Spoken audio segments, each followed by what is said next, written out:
Assalamualaikum warahmatullahi wabarakatuh. Perkenalkan, nama saya Aulia Umairah dengan NIM 204210282 dari Prodi PGMI dari Fakultas Tarbiyah dan Ilmu Keguruan UIN Sultan Taha Saifuddin Jambi. Baiklah, saya tidak akan memperpanjang mukadimah. Dalam hal ini bertujuan untuk memenuhi tugas ujian tengah semester Filsafat Pendidikan dengan dosen pengampu Bapak Rusmanto MAG. Baiklah, saya akan menjelaskan tentang hakikat manusia. Pengertian hakikat manusia.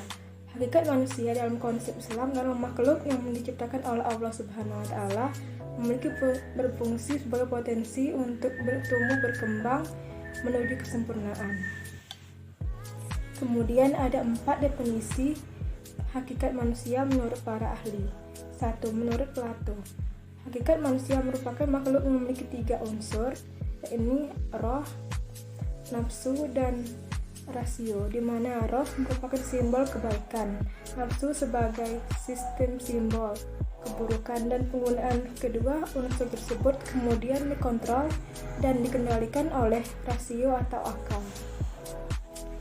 Kemudian menurut M.J. Lapenjal 1955, hakikat manusia adalah makhluk yang memiliki sifat sosial, individualitas, moralitas, yang mana sifat tersebut menjadi dasar dan tujuan dari kehidupan manusia yang sewajarnya atau menjadi dasar dan tujuan setiap orang yang akan kelompoknya. Dengan keberadaan sifat itu, pada setiap manusia akan saling membutuhkan, saling membantu, saling melengkapi, juga selalu interaksi dengan orang untuk mencapai tujuan hidupnya. Dan interaksi tersebut merupakan wadah untuk pertumbuhan dan perkembangan kepribadiannya. Kemudian menurut Thomas Hobbes, hakikat manusia adalah keberadaan kontrak sosial dari manusia itu sendiri, yaitu setiap orang menghargai dan menjaga hak orang lain. Kemudian menurut Tafsir 2010, hakikat manusia merupakan sosok makhluk sosial yang ditandai dengan keberadaan kontrak sosial di dalamnya, di mana manusia itu sendiri tidak dapat menjalani kehidupannya secara sendiri-sendiri, sehingga harus saling menghargai antar sesama dan saling menjaga hak satu sama lain. Kemudian tujuan hakikat manusia. Salah satu aspek penting dan dasar dalam pendidikan adalah aspek tujuan. Merumuskan tujuan pendidikan merupakan syarat mutlak dalam mendefinisikan pendidikan itu sendiri, yang paling tidak didasarkan atas konsep dasar mengenai manusia, alam, dan ilmu, serta dengan pertimbangan prinsip-prinsip dasarnya. Kemudian Ghazali melukiskan tujuan pendidikan sesuai dengan pandangan hidupnya dan nilai-nilai yang terkandung di dalamnya, yaitu sesuai dengan filsafatnya, yakni memberi petunjuk, akhlak, dan pembersihan jiwa. Yang dimaksud di balik itu membentuk individu yang tertandai dengan sifat-sifat iman dan takwa. Kemudian Munzir Utami juga berpendapat bahwa tujuan pendidikan tidak terlepas dari tujuan hidup manusia, biarpun dipengaruhi oleh berbagai budaya, pandangan hidup, atau keinginan-keinginan lainnya. Manusia dari ciptaan Tuhan, hakikat wujudnya bahwa manusia adalah makhluk yang perkembangannya dipengaruhi oleh pembawaan dan lingkungan. Kemudian hakikat pendidikan.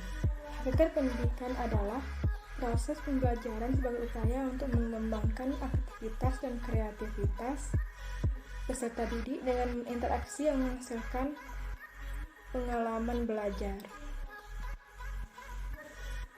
Terdapat 6 fungsi pendidikan. Yang pertama, mengenal peraturan dan menanam disiplin kepada anak. Kemudian, mengenalkan anak pada dunia sekitar.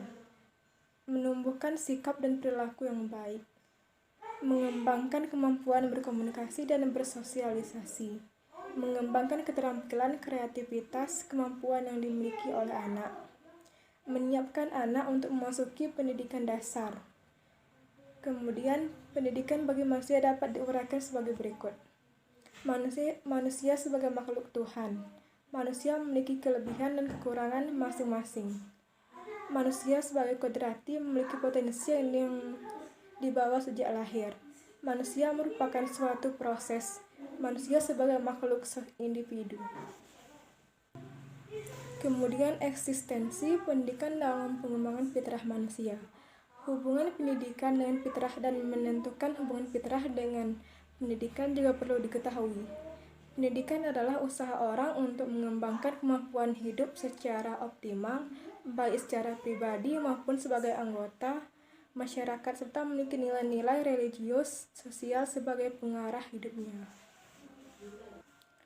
Hidayah Allah dalam rangka pengembangan fitrah ada beberapa macam, yakni hidayah al-aqlu atau akal, kemudian hidayah al-qalbu atau hati, dan hidayah al-dinu atau agama. Kemudian ada juga hakikat pengembangan pendidikan secara manusiawi. Pengembangan adalah suatu usaha untuk meningkatkan kemampuan teknis, teoritis, konseptual, dan moral sesuai dengan kebutuhan melalui pendidikan dan latihan. Baiklah, itulah penjelasan saya mengenai hakikat manusia. Jika terdapat kesalahan, saya mohon maaf. Saya akhiri dengan Assalamualaikum warahmatullahi wabarakatuh.